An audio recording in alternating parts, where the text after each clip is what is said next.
I think at the core, we are social creatures. We are wired for connection. And so to hear these scary messages about how we have to distance really challenges the way that we're wired. I think if we could change the messaging and talk about physical distancing rather than social distancing with the idea that there are still ways to connect relationally, we'd be a lot better off. And I imagine that people would be more compliant and willing to go along with it. So what advice do you have then for people to be, as you call it, physically distant and, to stay sane and not slip into depression, for instance?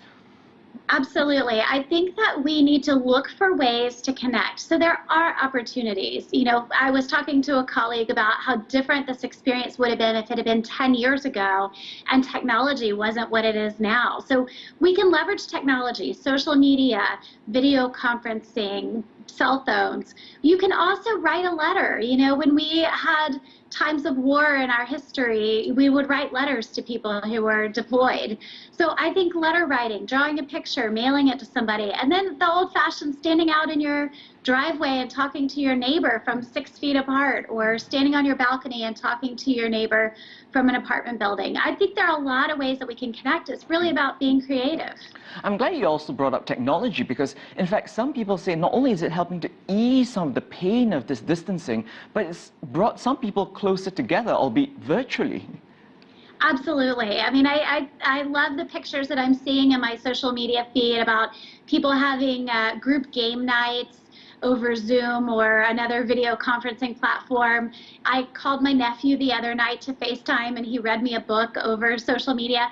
We're taking time to do things that we wouldn't normally have time to do in our busy, fast-paced schedule. So there really is an opportunity here to spend more time connecting with people. Let's talk about the etiquette of physical distancing. How do we not offend people who continue to want to shake hands, have dinner parties and play dates? Yeah, I think it's really about taking care of ourselves first and just being okay with setting some boundaries. We're not a culture that really engages boundaries very often. So this is challenging some skills and tools that we don't always have to exercise. So the thing I'm telling my patients is just to kind of put your hands up a little bit, maybe make a little bit light of it and say, hey, social distancing here, would love to hug you, but let's do something else, let's send a heart, a love from 6 feet away. So I think it's about being ready with a response. There are going to be people that just naturally kind of do the thing we always do, and you just have to be ready to respond and set a gentle boundary. Very, very quickly, last question, Wendy. Do you think the measures we take now will have a long-term impact on how we socialize in the future?